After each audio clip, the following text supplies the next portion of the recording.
Let's introduce themselves. My name is Dr. Vivan J. I'm a breast surgical oncologist and chief of the breast surgery department at New York Presbyterian Brooklyn Methodist Hospital. And I'm going to then pass it off to my colleagues, starting with Dr. Evelyn Taiwo. Hi, everyone. Thanks for having us here. My name is Dr. Evelyn Taiwo. I'm a medical oncologist at NYP Brooklyn Methodist. I work very closely with Dr. B, and we're very excited to be here with everyone. Dr. Balogun's next. Hi, everyone. I'm Dr. Balogun. I'm a radiation oncologist specializing in breast cancer, and I am thrilled to work with Dr. Taiwo and Dr. B. Great. So why don't we pull up the slides and we'll get started. And I just want to encourage you all to, if there are any questions, to just put it in the Q&A box that's right below, typically on your Zoom. You can also communicate with us via chat, but questions are often best suited in the Q&A box, and we'll look for those questions as we proceed. So today we wanted to talk to you about facts and myths about breast health. And just a little bit of background, three of us, Dr. Taiwo, Balogun, and myself, are breast cancer specialists, and we work closely together in a multidisciplinary fashion at New York Presbyterian Brooklyn Methodist, and we're all on faculty at NYP Weill Cornell as well. We have a passion for serving our community, and through this discussion, you'll gain a little bit of perspective as to why that is. Next slide. So I just like to always start out with breast cancer, what we call epidemiology or statistics. When you look at the estimated new cancer cases in the United States for women, breast cancer is the #1 cause of cancer in women in the United States. Next slide.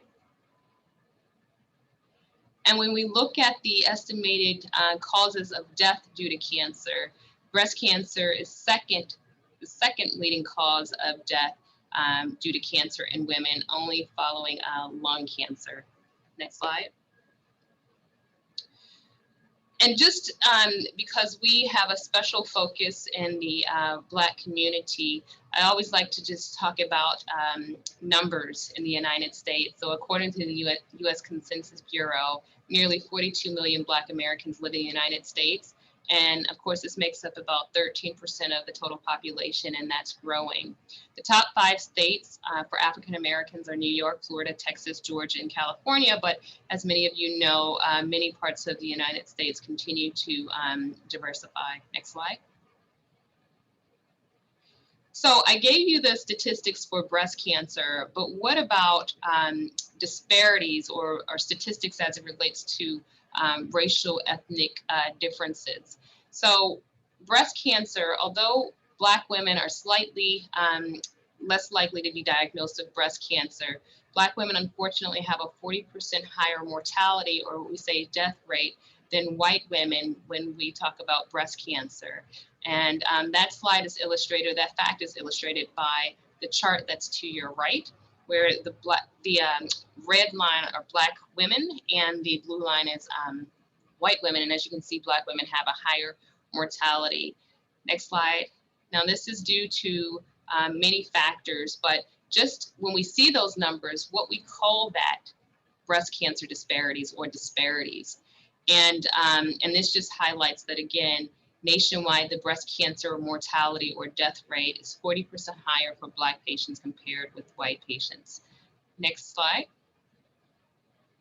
When we talk about breast disparities, I know we use that word often, so I wanted to provide some context. It's when the outcome or health status in one group is greater or lesser between groups, and that's illustrated just as we've discussed with breast cancer. And this cause is due to many factors. We call it multifactorial. It could be due to socioeconomic disadvantages, social determinants of health, comorbidities, breast cancer phenotype. So Black women are more likely to be diagnosed with a more aggressive subtype of breast cancer called triple negative breast cancer. There's also factors of medical distrust or mistrust, racial discrimination, racism in the healthcare systems. And so as we look at all of these factors, and I should put in there genetics as well, as we look at all of these factors, it all contributes to the disparity that we see. Next slide. So we wanted to come out here and educate you all so you were aware, because we truly believe knowledge is power. This slide illustrates that, if you can see sort of the pink arrow, that when we look at hormone positive versus hormone negative disease, Black women are more likely to have the hormone negative disease. And Dr. Taiwo may talk a little bit about what that means when we get to the medical oncology section. But the main point is that hormone negative disease is often more difficult to treat and is a more aggressive subtype, associated with a more aggressive subtype. Next slide. This further illustrates that breast cancer tumor biology in Black women across all ages, at the age of 20, above 20, and above 50, associated with the triple negative breast cancer. As you can see, the red bar line illustrates that Black women are more likely throughout all age groups to be diagnosed with triple negative breast cancer. Next slide. And we also see differences in survival across stages. So breast cancer is staged from 0 to 4, and survival is lowest or lower in Black women across all stages. So the breast cancer burden of Black Americans, unfortunately, higher mortality, advanced stage distribution, younger age distribution, and a twofold higher rate of triple negative breast cancer. And I'm going to pass this off to one of my colleagues to sort of talk about the differences in screening. And, again, knowledge is power. So what I will say is, while I've given you a lot of numbers and we keep saying disparities, our job, and really why we are here, our passion, is to provide you with so much education and knowledge that you can be your own advocate. And so to that end, screening mammograms are so important. And so I'll pass it off to one of my partners to talk about screening. So I can talk a little bit about screening. I think most women, have heard, as Dr. B mentioned, that you should get a mammogram. And what we're seeing is, of course, with COVID-19, when it came, a lot of people skipped their annual exams. And it's so important that we return to the regular screening, because the earlier we catch breast cancer, the more likely we are to be able to cure it and to treat it effectively. So you may have heard about, that there are different ages that people can begin breast cancer screening. And that's because there are these different organizations that kind of have different recommendations. So for a long time across the board, it was that you should begin breast cancer screening by the age of 40. And you can see at the very top, the first row, the American College of Radiology suggests that you begin at 40. The next row, the American Cancer Society says 45, but there's an option to begin at 40. And then if you go all the way to the bottom, the United States Prevention Services Task Force, that's kind of a group that comes together to look at all of the studies that have been done. They looked at all the studies regarding mammography and said, we think that you can actually begin at 50 and you don't have to do it every single year. We think you can do it every 2 years. So that has caused some controversy in the field. So I think our recommendation to you would be speak with your physician, right? Talk with your primary care doctor or your gynecologist, OBGYN, to think about, what is right for you, especially if you have a family history of breast cancer. In those instances, we usually want people to begin 10 years before the youngest person in their family was diagnosed. So that's just the information behind mammography. And if anyone has things they want to add, certainly feel free to jump in. Not that I have too much to add. I think you covered it very well. I think it's important to have conversations with your primary care doctors. Those are the people that you see first. I mean, a referral to an oncologist is at the time of a diagnosis of breast cancer. The goal is not to have, develop breast cancer or catch it very early. That being said, we have this different guidelines and recommendations starting from age 40 to 50. I generally follow the American Cancer Society guidelines, but once again, this is a conversation that needs to be had with the primary care physician. And part of the reason, particularly as it pertains to Black women, we talk about Black women being diagnosed with cancer at a younger age. It tends to be a higher stage at diagnosis, and it tends to be a triple negative breast cancer. At least the rates of triple negative breast cancer, the rates are higher in Black women. And so for that reason, screening at an earlier age, which would be the 40 to 45, according to the American Cancer Society, may actually be more beneficial, particularly for Black women, since we tend to have the more aggressive subtype and higher stage. Absolutely. Okay, well, we've given you lots of information, but now we want to sort of address some of the myths that you may have heard in the community, and then we're going to tell you really what the facts are. Next slide. So I'm going to start with breast surgery myths and facts. Here's a myth that I often hear from women. If I get breast cancer, I have to have my entire breast removed. Is this a myth, or is it true, or is it not true? The answer is it is not true. So just because you're diagnosed with breast cancer does not mean that you have to have your entire breast removed. In fact, there's another surgery that we often do. Sorry, there's noise in the background because we're at the hospital. So I'm going to let it go down. Okay. There is another surgery that we do, and often women are great candidates for, and it's called a lumpectomy, or breast conserving surgery, where we're able to save your breast. So no longer like it was in the 1980s and 70s, do all women require a mastectomy that's removing the entire breast with the diagnosis of breast cancer. Okay, next slide. Myth number 2, if I have surgery for my breast cancer, the cancer will then spread. Is this true, or is it false? So this is a myth, so it's not a fact. I think what happened was back in the day, back in the day, let's say our great-grandparents, great-great-grandparents may have gone to the physician or the doctors, and by the time they made it there, to get treated, the cancer had already spread. And also back in the day, we didn't have great modalities or ways to really look for breast cancer spread.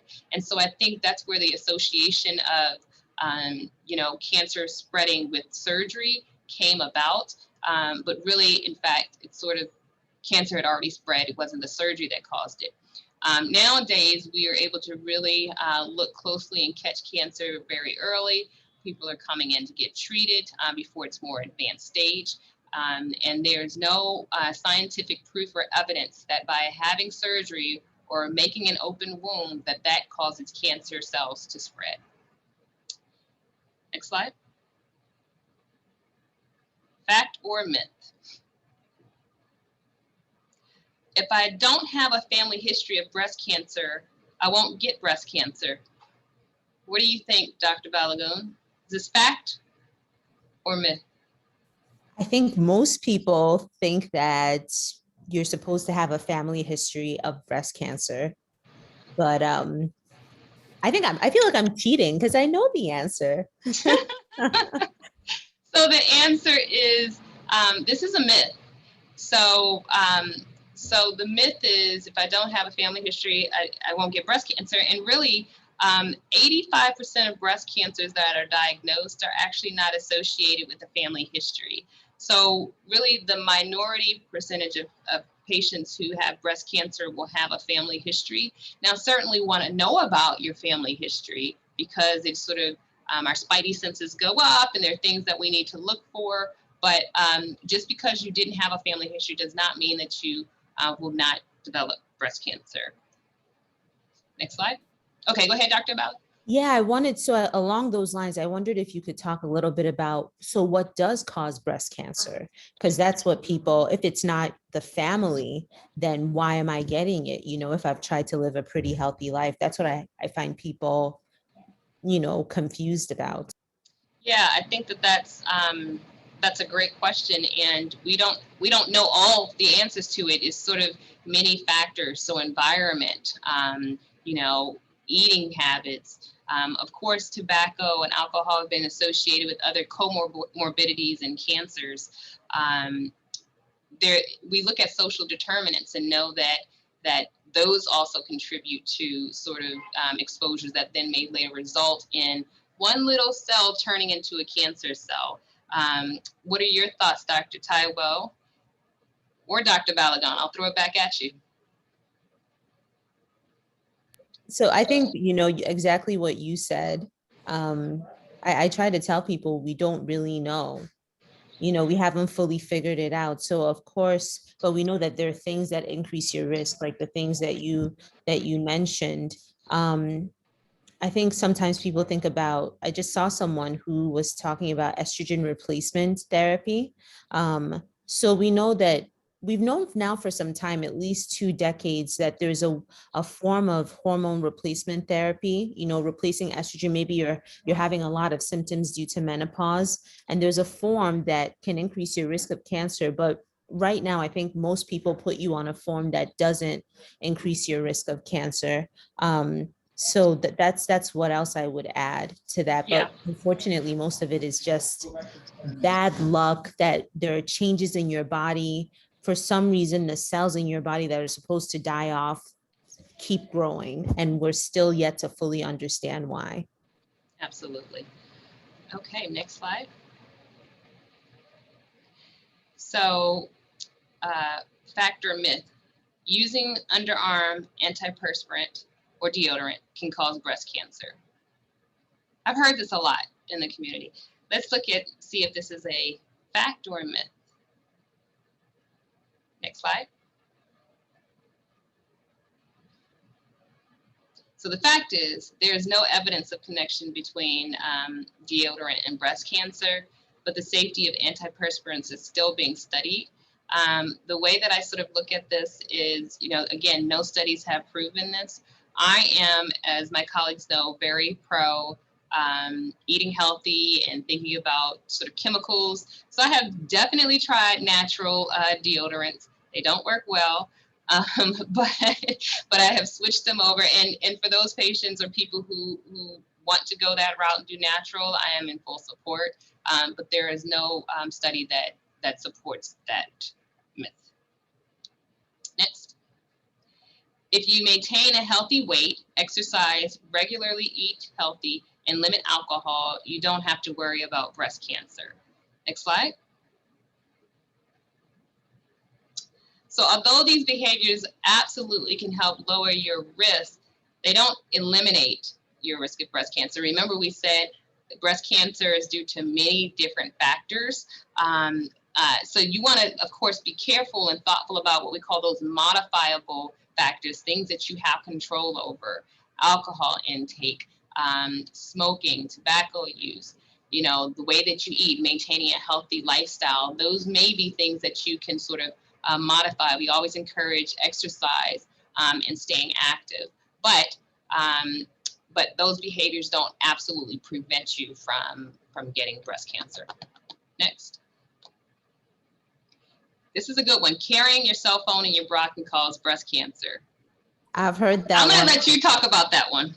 I was Radiation, okay, this yeah, radiation oncologist. 110%. So, I think our phones work, they're different kinds of energy, right? There's light energy, there's radiation energy, microwave energy, and they've done a lot of or done a lot of studies looking at, for instance, we thought maybe your cell phone would lead to brain cancer, but they really haven't found any evidence that putting the phone near your head, or I don't think they've been able to study breast cancer as much. So they haven't been able to order breast cancer because it's hard to, or they haven't been able to study breast cancer because it's hard to do a study of how many people are putting, phones in their bra. But the main point is that we don't think that that it causes cancer, that it increases the risk for cancer either. So yeah, the long and short is we don't think it does, but it's probably for sanitary reasons better to put your phone elsewhere. So I would recommend, your purse, your back pocket. Okay. Yeah, all of those places. Absolutely. All right, let's continue with this pink table talk. Next slide. Consuming too much sugar causes breast cancer. Dr. Taiwo, since you're the medical oncologist, let me throw that one at you. You want me to answer if it's a myth or a fact? Yeah. I mean, it's not a fact, it's a myth. So we definitely don't have any data showing a direct correlation of consuming too much sugar. Sugar comes in, many different ways, right? From raw sugar to even the regular carbohydrates that we consume on a regular basis. I mean, it all ties back into being healthy. It all ties back to being how inflamed your body is. We know when we consume a lot of sugar, we have spikes in sugar in our bodies. It means there's spikes in insulin in our body because the insulin works to help metabolize the sugar. And so when you have this spikes of up and down and not a steady state of sugar or a steady state of insulin in the body, it increases the rates of inflammation, and inflammation in general increases your risk. Doesn't directly cause it, but increases your risk of not just breast cancer, but all types of cancers in general and in other non-cancer related diseases. So that's, basically the gist of that. As a lover of ice cream and a person with a sweet tooth, I thank you. Because Right. I think there are some studies looking at exactly what you said, like regulating those spikes, of sugar. But of course, like, a well-balanced diet is the most important thing for anyone. But I find it hard. I'm not going to sit here and, pretend that I eat salads. Dr. B is much better at it than I am. Dr. Taiwo is better than me. So I'm the worst, and you guys. We try to encourage. Yeah. Matter of fact, I haven't had lunch today, so at some point we have to go get a salad. Had a great one yesterday, Dr. Taiwo. I'm gonna have to. This happens in medicine. I have to run to the OR, so I'm actually going to pass it off to and the OR is the operating room.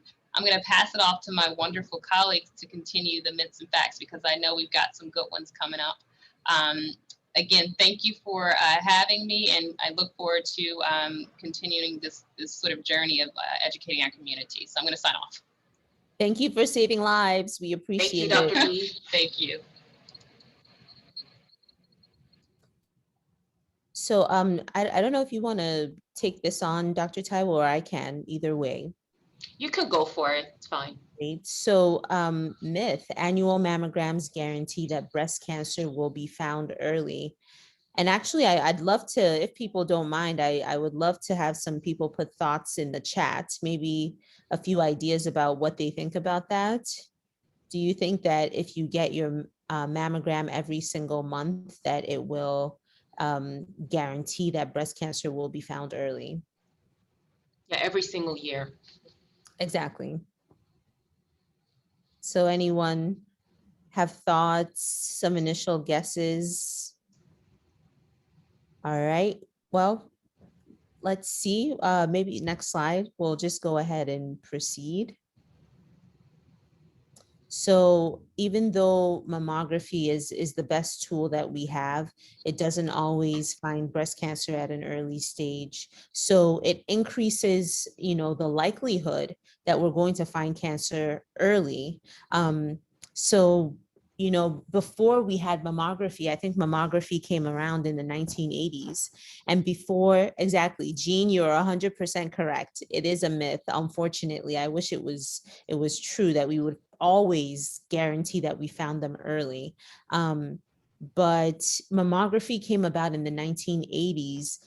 Before then, we were finding cancer at much later stages. But with mammography, we found more cancers at an early stage, but it's not 100%, unfortunately. So right now, what we're hoping for is to get better and better technologies that can get it to as close to 100% as possible. But there are some women, I will tell you, where they go for their mammogram in March, and then when they come, by the time they come back for the next one, there's a large cancer there. And these are just some cancers that grow much faster than the norm. So those are a small percentage of patients, but you should definitely get your mammogram every year, or if you discuss with your primary care doctor and they say every 2 years, you should do it. But unfortunately, it doesn't guarantee that we'll always find breast cancer at an early stage. All right. I just So want to add one thing to what Dr. Balogun said. Yes, so the screening mammograms are not 100%, accurate in terms of detection. I think in addition to mammograms, I tell many of my patients as women, we really need to know what our breasts feel like. We need to be very comfortable with our breasts. There are many patients who actually present just stating, not with the mask, their breast just feels very different from what they're used to. So get comfortable with knowing what your breasts feel like.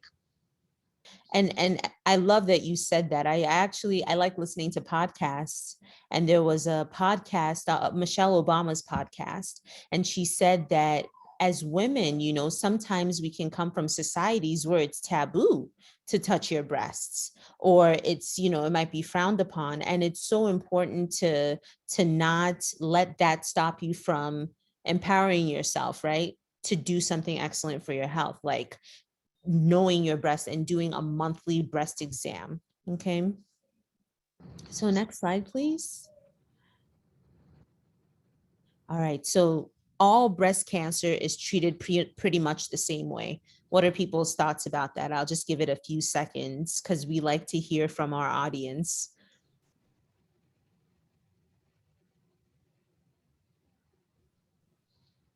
All breast cancer is treated pretty much the same way.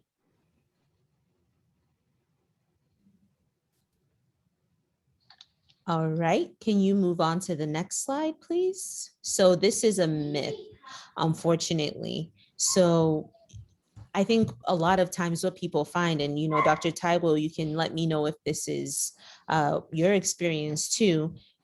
People mean well, right? When they want to share with you what happened with their diagnosis or their mother's diagnosis or their sister's diagnosis. But the truth is that everyone's breast cancer, even though we call everything breast cancer, there are different types of breast cancer, right? How it behaves varies from person to person. And so there are a number of different things that we use to treat breast cancer. So in the upper left corner, you'll see that they called it sectoral resection, but that's just surgery. So we can use surgery. After surgery, you may need radiation or you might need chemotherapy, or you might be recommended to take some pills called hormonal therapy.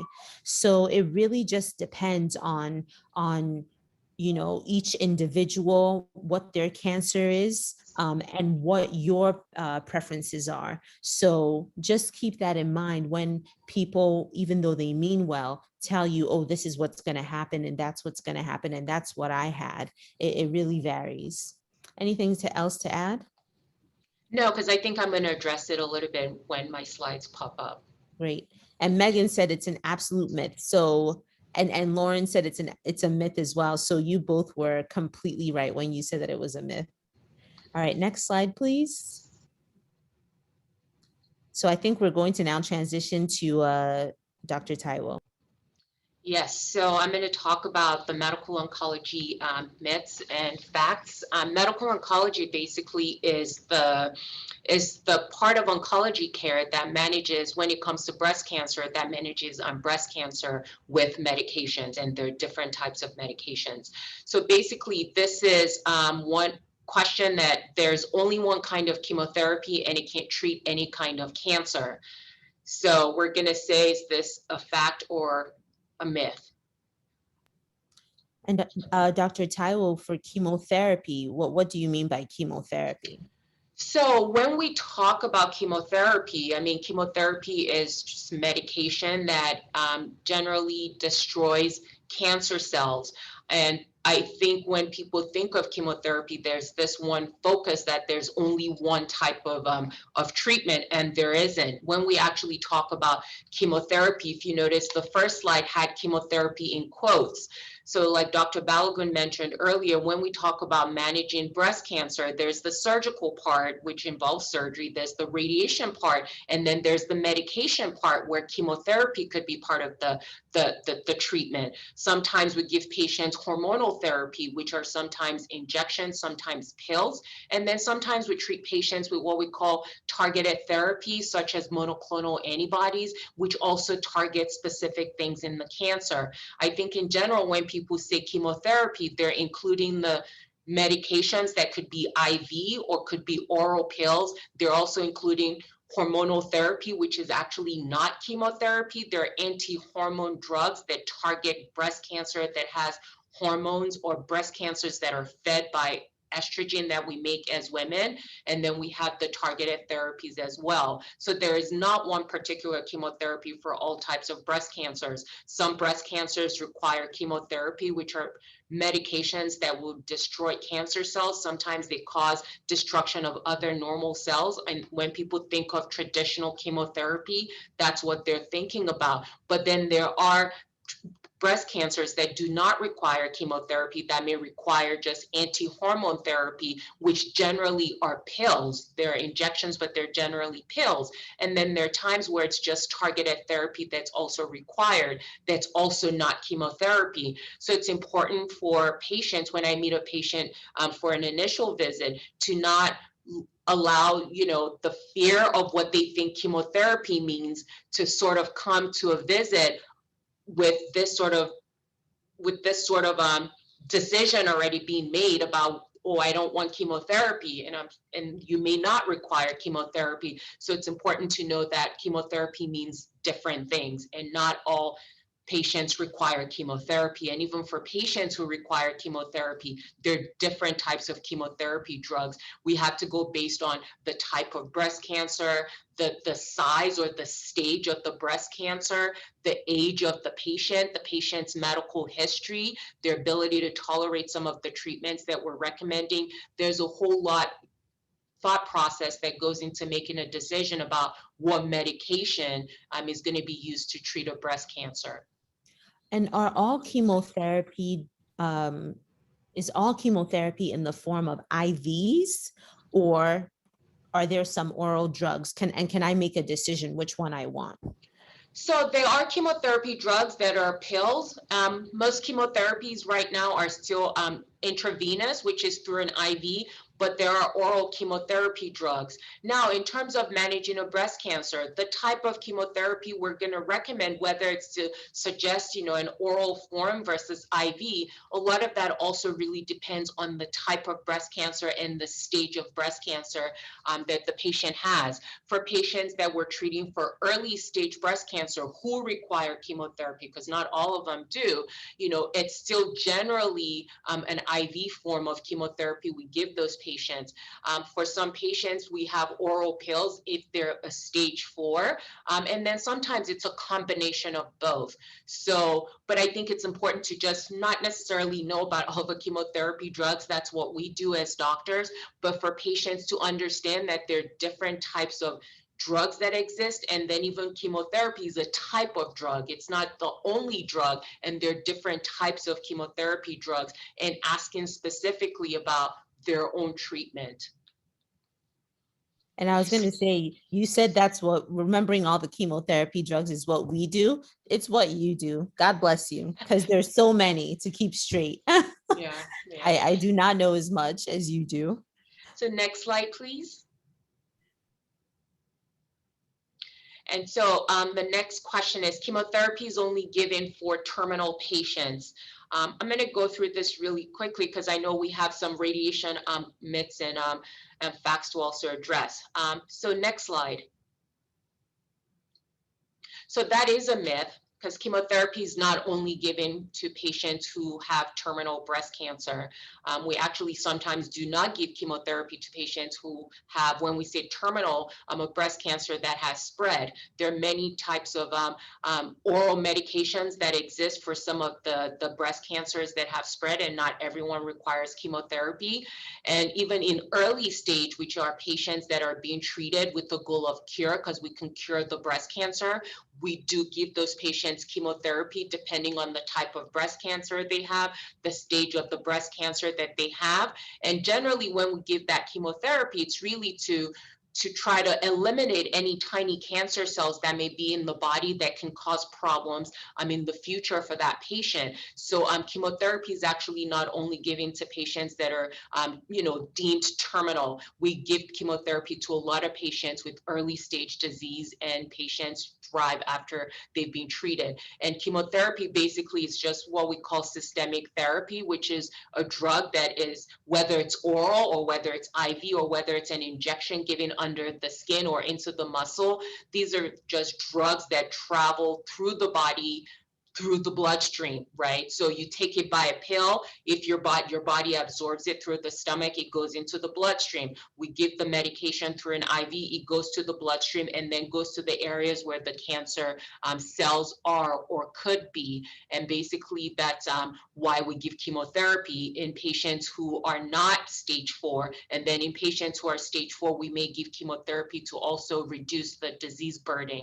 So the conversation in a patient who's got breast cancer who's being told they require chemotherapy is not because they are deemed terminal. It's sometimes because the risk of a recurrence is relatively high in that particular patient, and we still have the ability to destroy those cancer cells before they cause problems in the future. So it's not terminal. That's a myth. Next slide, please. I think this may be my last slide. I think we addressed this earlier, that chemotherapy is only administered intravenously, and we do know that that is a myth. Next slide, please. We have different forms of giving chemotherapy. Like I mentioned earlier, that chemotherapy just is basically medication that is traveling systemically, going into the bloodstream, and there are different ways of getting medications into the bloodstream. So for breast cancer, we have chemotherapy that we give intravenously. We have chemotherapy that we give through pills. We have anti-estrogen, what we call hormonal therapy that we give mostly through pills, but we also have injections that we give through the muscle. And then there are actually some liquid forms of anti-estrogen medications that exist. So it's not all intravenous. But I think that the whole point of this, my 3 slides is just sort of trying to take the fear out of what it means to get chemotherapy. Not everyone who has a breast cancer requires chemo. And for those who require chemo, it doesn't necessarily have to be IV. Most of it is IV, but there are pills that we give, there are injections that we give, and not everyone who requires chemotherapy is getting chemotherapy because they're terminal, and not everyone who's considered terminal requires, and when we say terminal, stage stage 4. I actually don't use that word.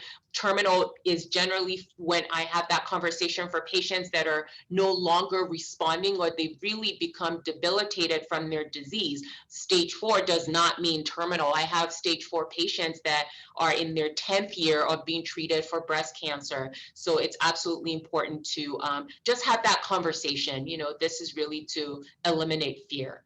And I think my last slide is my last slide, actually. Next slide, please. That there is no hope for stage 4 breast cancer. This is also a myth. I just addressed that. Can we go on to the next slide, please? This is just a picture that's showing 5-year survival. And obviously this was up until 2012. We're still working on data for, 2020, 2021. And if you look at, 5-year survival from the 1990s to, 10 years ago, it's basically doubled. So we've been able to just develop new drugs. We're learning so much more about, breast cancer. Patients are living longer. So it's so important to understand that, there is hope. There's always hope for all types of breast cancers, including patients that have stage 4 breast cancer. And this is actually very important to sort of segue into the importance of clinical trials. The reason we've been able to see significant improvement in survival of all types of breast cancers is we've been able to, assess, how patients are doing, how they're responding to some of the new drugs that are available. And so it's important for women of color, particularly Black women, to ask their oncologist about available clinical trials. We're still very underrepresented in a lot of the clinical trials, and that's probably contributing to some of the disparities that we see in survival in breast cancer with Black women compared to white women and other groups of women. So there is significant improvement in survival, but we're still not there when it comes to Black women. So we need to sort of be proactive as doctors and as patients. It's important to ask your oncologist, if you do ever get a diagnosis of breast cancer or any cancer, are there clinical trials available? Clinical trials are leading to people living longer with their disease. So this is the end of my slide. It's all you, Dr. Balogun. I just love what you've said, the fact that there is hope, right? There's hope for stage 4. It is not a death sentence, and just showing that we've made so many strides, but that, in certain subgroups, in certain minoritized populations, there's still a way to go. Wonderful. All right, so we're going to go through some radiation therapy facts and myths now. So first, radiation therapy is painful. So I have it all on one slide. So it's not true that radiation therapy is painful across the board. So what is radiation, first of all? Radiation are x-rays, right? I think most of us have had a chest x-ray. You couldn't see the x-rays. You can't feel the x-rays. Sorry about that. That's a dog. You can't see the x-rays. You can't feel the x-rays. You don't necessarily hear the x-rays. And in some people, radiation to the breast can cause swelling and some discomfort. And the severity of that varies from person to person. And unfortunately, we haven't gotten to the point where we can predict how bad the breast pain or swelling will be. So that's just a myth that it's across the board, very painful. One thing that people frequently worry about is that while they're getting the radiation, they'll be feeling a lot of pain. And that's just not true either. While you're on the table getting treated, you're not going to feel like a stabbing pain or anything like that. Okay. All right. Next slide, please. So radiation therapy will make me radioactive. And I put, Storm or Halle Berry from the X-Men here. Unfortunately, it won't, right? I'm not going to give you any special superpowers or anything like that with breast radiation therapy. There are some instances where people use special radioactive seeds for other cancers, and they place them inside the body and leave them there permanently. So in like prostate cancer, people sometimes do that. They'll take small, radioactive seeds the size of your nail or smaller, and put them inside the prostate, and that will make the person radioactive for a certain period of time. If people have thyroid cancers, they'll have to drink something that will make them radioactive. But for most cases of breast treatment, you will not be radioactive. All right, next one. All right. Oh, so this just refers to the fact that in breast cancer, sometimes they can put a device inside your breast. Looking at the right side of the screen, that picture is just showing that in some women, we may have to put a device inside the breast. This is not most women, actually. It's less than 5% of women, or less than 10%, depending on where you are, have this kind of treatment where we would use this balloon inside the breast to deliver radiation. So even in that instance, you're not radioactive. And on the left side is the machine that we usually use to treat breast cancer patients. So it's called a linear accelerator. And you are going to be lying on that black table right there, and the machine will rotate around you, giving radiation. So it doesn't last too long. You're usually on that table for, let's say, 30 minutes the first day, 15 to 20 minutes following sessions, but that does not make you radioactive. Okay. All right. Next one. So radiation therapy will burn me. I hear this from a lot of people. The honest truth is that some people will have skin reactions that are severe, right? So in some instances, people will have the skin peeling off. Okay. There's some situations where we have to intensify the dose to the skin. And let's say your breast cancer was advanced and it involved the skin of the breast. We're going to have to make sure that we treat the skin and get, a high dose of radiation to the skin.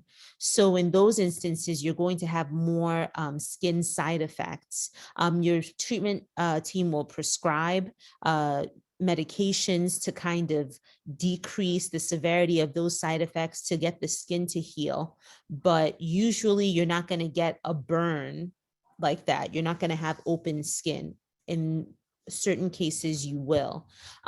Most commonly, people will have breast darkening and some redness. The intensity of that darkening or redness is dependent on a person. And we haven't gotten to the point where I can say, well, your skin is going to get dark to this extent. So hopefully in the future, we're working towards it. We find that Black women do tend to have more pronounced skin reactions. But I would ask your physician to maybe show you some pictures of what it looks like. I try to show pictures so that people aren't caught off guard, so you know what to expect, because it may be very slight or it could be very dark, okay? And we want to make sure that you're not caught off guard. So next slide, please. Radiation therapy will cause me to lose my hair. So I completely understand. I know it's a concern, but if you're getting treatment to the breast, radiation is like surgery. Where we treat is usually where it affects. So if you're getting treatment to the breast is what's affected, not your hair. If you're receiving chemotherapy, right? And maybe Dr. Taiwo, you can talk a little bit about hair loss with chemotherapy and what they can do about that. But if you're getting treated to the armpit, right, for radiation, then you might expect to lose hair in your armpit. It will, ultimately grow back. I'm not giving you like the ultimate, wax, for free, but usually you're not worried about the hair loss on the head as a result of radiation therapy for your breast cancer. If the cancer travels to the brain and we have to treat your brain, then you may expect hair loss. So I'll let Dr. Taiwo talk a little bit more about hair loss and chemo. Yes, no, that's a good point, because we're women. We generally love our hair. It's all part of how we identify. So hair loss is definitely a huge cause of distress for many patients who are getting chemotherapy that causes hair loss. So majority of the chemotherapy regimens that we give patients who are getting treated with breast cancer will cause hair loss. The hair loss is not permanent. Most patients will start gaining some growth within a few weeks of being off chemotherapy. We also do have ways to prevent hair loss. There's a device called a scalp cooling treatment. It's actually approved by the FDA. It's still not covered by insurance, but we're working on that. But it's a device that patients can wear during their chemotherapy treatment. It cools the scalp. It basically causes the blood vessels in the scalp to sort of constrict, which means it causes those blood vessels there to tighten up a little bit, which then reduces the risk of chemotherapy being transferred to the blood vessels in that area, and then reduces the risk of hair loss. They've done studies showing that it's very effective in most women who use it. It doesn't prevent complete hair loss. There would be a little bit of hair loss, but most patients are able to keep most of their hair, at least about 70% of their hair. We do have the machine available at our site, actually, here at NYP Brooklyn Methodist. We have a scalp cooling machine, and we're actually working on creating a trial to see how effective it is in Black women, because most of the studies that have been done and published were done in white women here in the US, and then in Asian women, because Asia in Japan was where the initial study was done in the 1990s. We don't have very good data in Black women. There were Black women who were included in some of the studies here, and it appears to be very effective in those women, but we want to do a study that's actually focused on just Black women to confirm that it actually works. So there are ways to reduce hair loss, but that is one thing for patients requiring chemotherapy. Most chemo, not all, but most, it's something that is unavoidable without the scalp cooling. So we do have that option too for patients who feel very strongly about preserving their hair during treatment. Wonderful. All right. So I think this is my last slide, because I do want to give us, I think we're getting to the end, but I want to give us at least a few minutes for questions. So radiation therapy increases my chances of developing more cancer. And if you can click on the next slide. Yeah, so that's not true. So, this cycle, people think, oh, I was diagnosed with cancer. If you give me radiation, then I'm going to get another cancer. So the risk of a second cancer from radiation treatments is very low. They've done a lot of studies looking at this, and I can say confidently that for most individuals, it's less than 1% chance, even less than, in many cases, less than like 0.1% chance of you developing a second cancer due to your radiation therapy. Usually it takes over 10 years for the second cancer to come back, and most people will not have a second cancer develop. There are conditions. There are people who have certain changes in their genetic material, in their DNA, that puts them at a higher risk, right, for having a second cancer develop due to radiation. And in those instances, you want to speak with your doctor about, this is something that I know about my family, or I've done a genetic test and they told me that I have this condition that increases my risk of developing a second cancer after I've had radiation.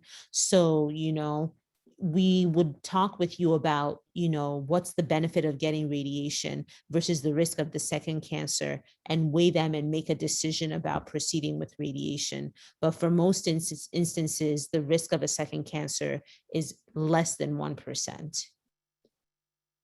Okay, next slide, please. I think that's it for, oh, sorry, last one. Radiation will cause nausea and vomiting. So if I'm treating your breast, it should not cause nausea and vomiting. Radiation to the stomach, to the brain, can cause nausea and vomiting, but there are ways, even if you're getting it to those areas, there are ways for us to manage those side effects. But if you're just having breast radiation, it should not be a side effect, okay? All right. And then I think that is, I've talked about some of these side effects of radiation treatments, the feeling tired, the skin changes. So you can move on to the next slide. And we talked about that your physician, your treatment team will prescribe different things to take care of the side effects. So if you're fatigued, rest, moderate exercise and stretching helps if possible. And then for the skin, you can use calendula lotion, aloe vera, the plant that you get in the office. There's specific skin ointments that they might suggest. And then, there are a list of other things that people can use to manage the side effects, but discuss them with your doctor if you're going through treatments. All right, next slide. So thank you so much, everyone. We're open to questions. We just have a few minutes left, but we would love to hear from you. Any questions you have, put it in the chat and we're happy to address them.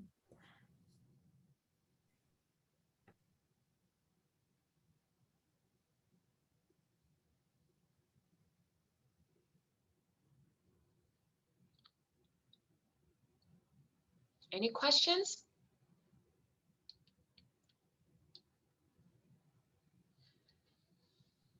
Someone asked, how can people become involved in studies? That is a great question, and I love that people are asking that.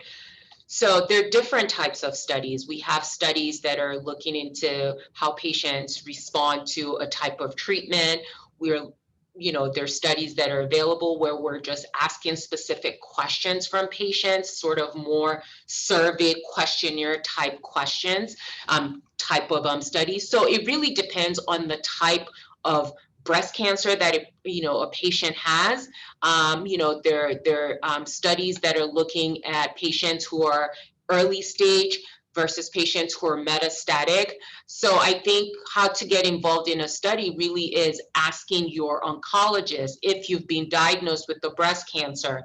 Part of the conversation about how to manage your breast cancer should be, are there clinical trials that I may benefit from?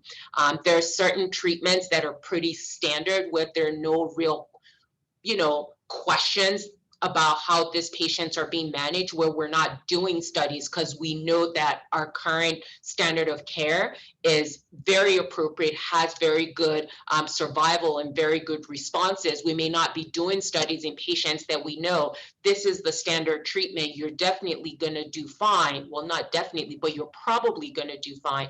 There may not be studies available for some of the standard things, but it should always be part of the conversation. And your oncologist would tell you about studies that are available either at that site or at other sites. So, but that's a very great question.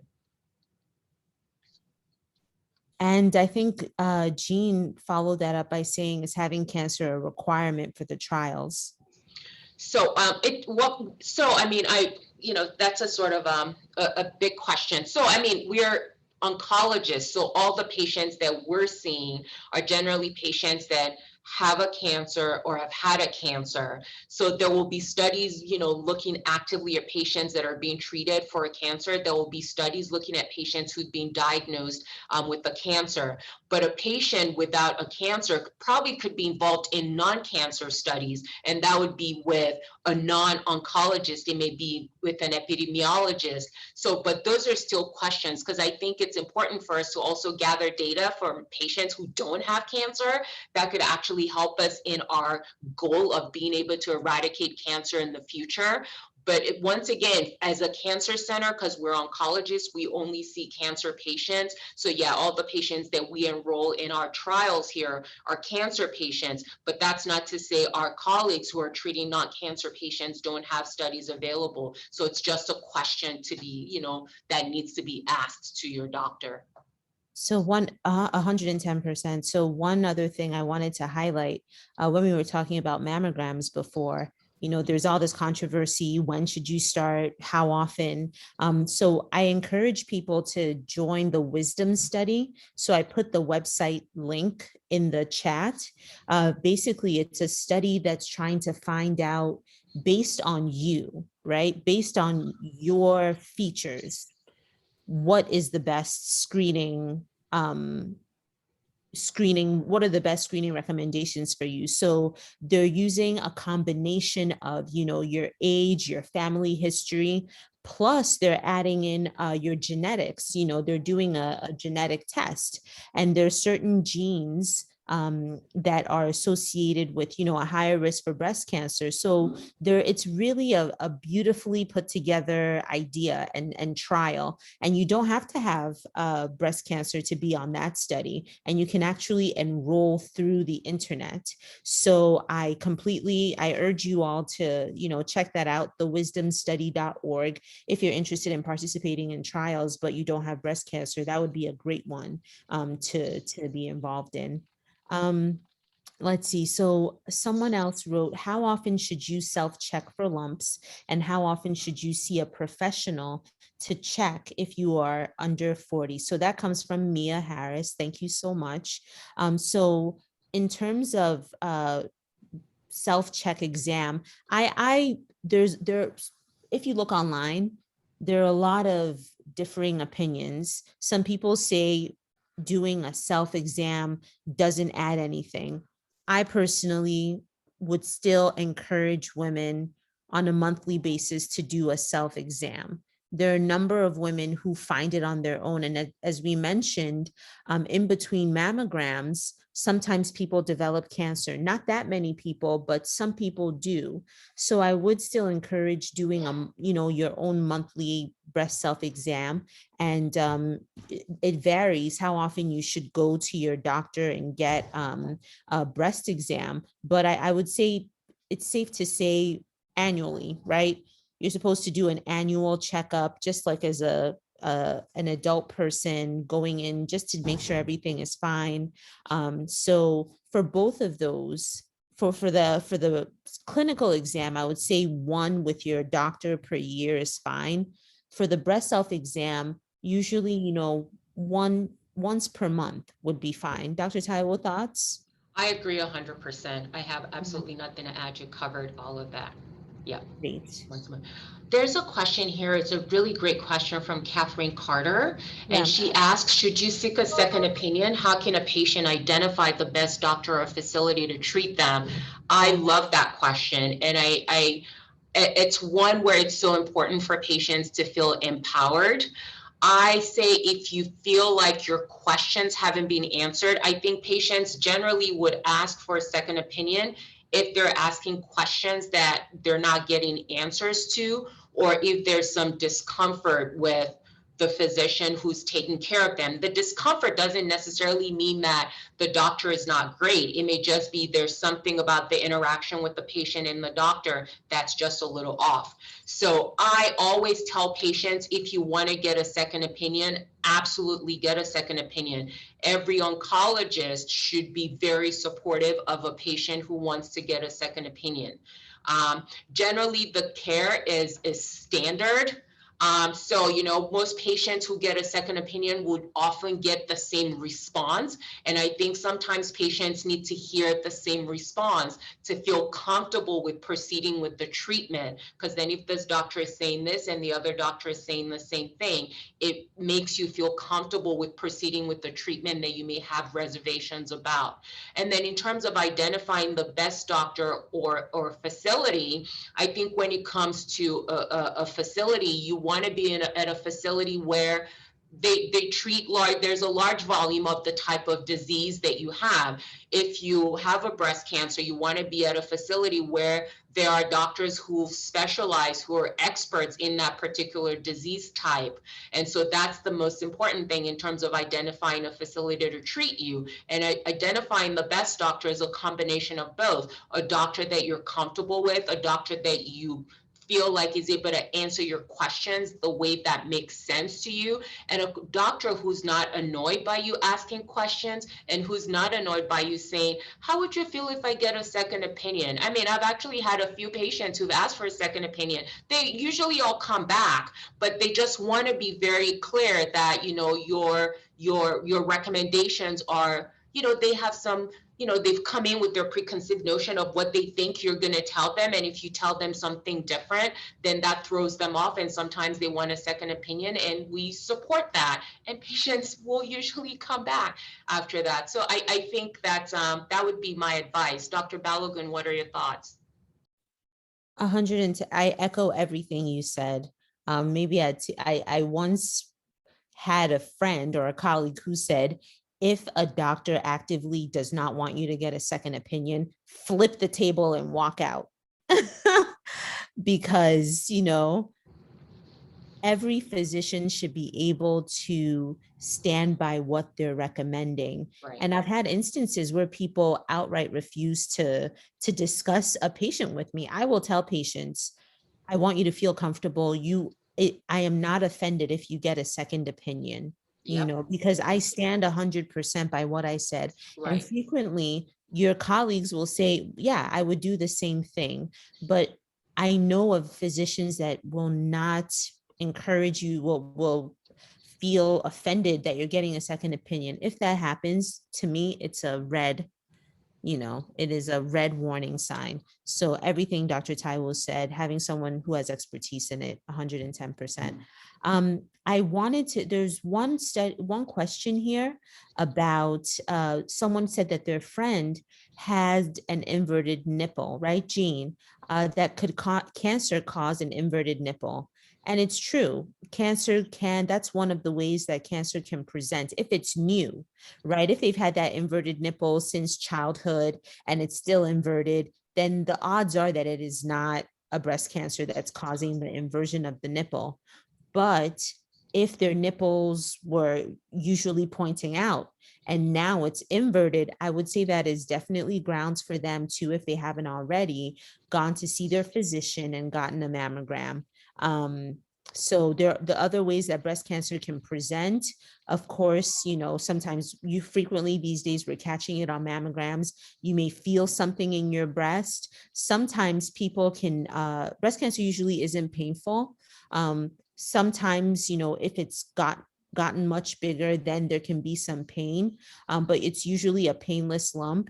You may have nipple discharge. So sometimes people can notice that they are leaking from their nipples when they should not be. And that's also a warning sign. And sometimes you can have very red skin, right?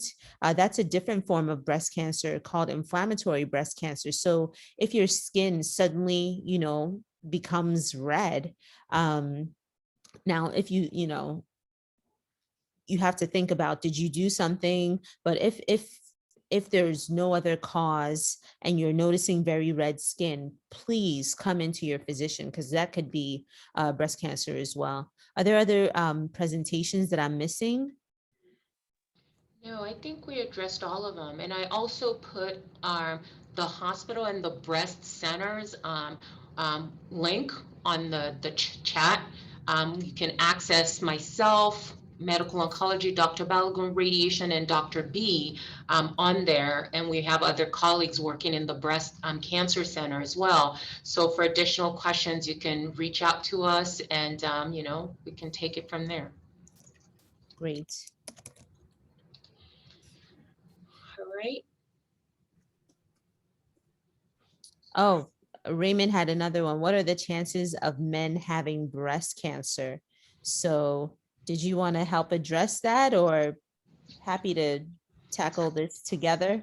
We could tackle it together. You go first, but that's a great question too. Yeah.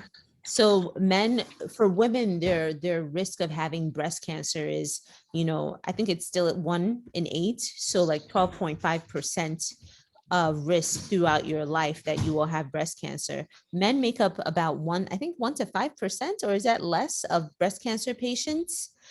So it's not common for a man to have breast cancer, but when a man does have breast cancer, we have to think about certain things. And I think I'll let you take that, right? The genetic aspect of it, Dr. Taiwo.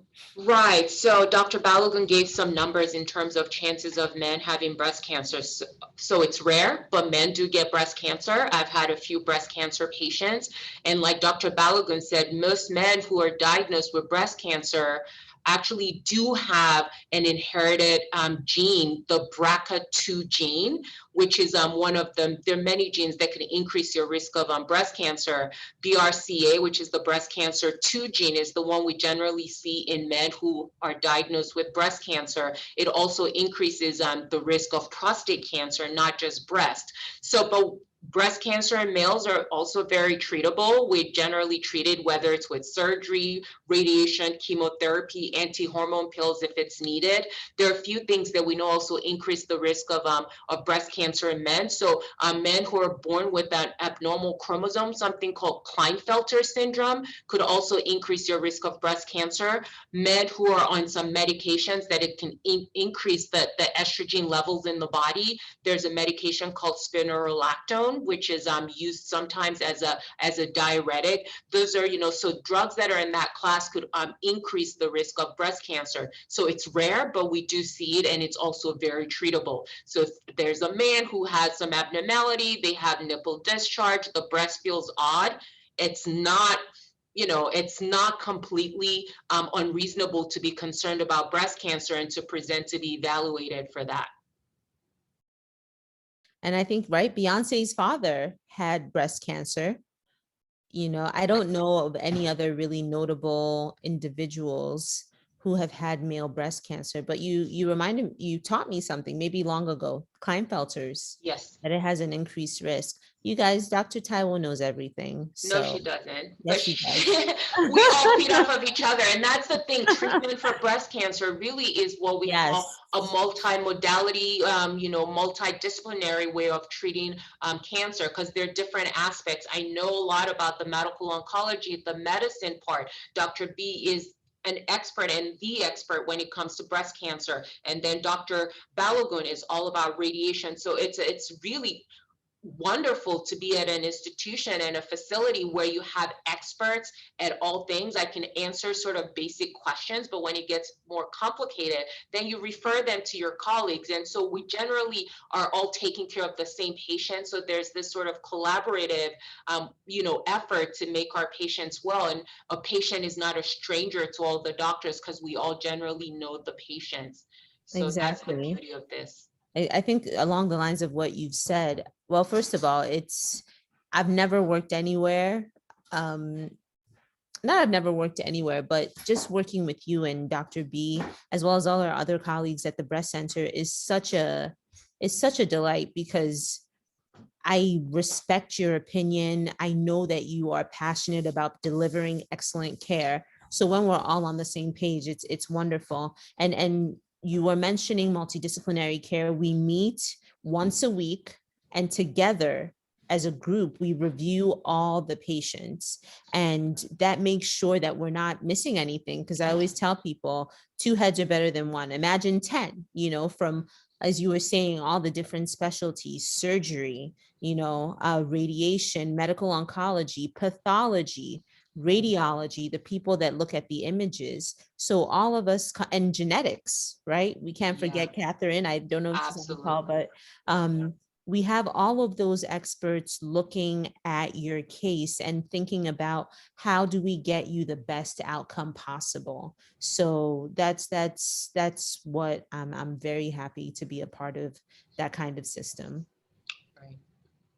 So I think that's it. There may be one individual, they can stay behind, but or I can provide them I'll provide email, but I think that wraps it up for us. Thank you all so much for joining, and we look forward to doing this again. Yes. Have a great Friday and weekend. Take care, everyone. Bye. Bye.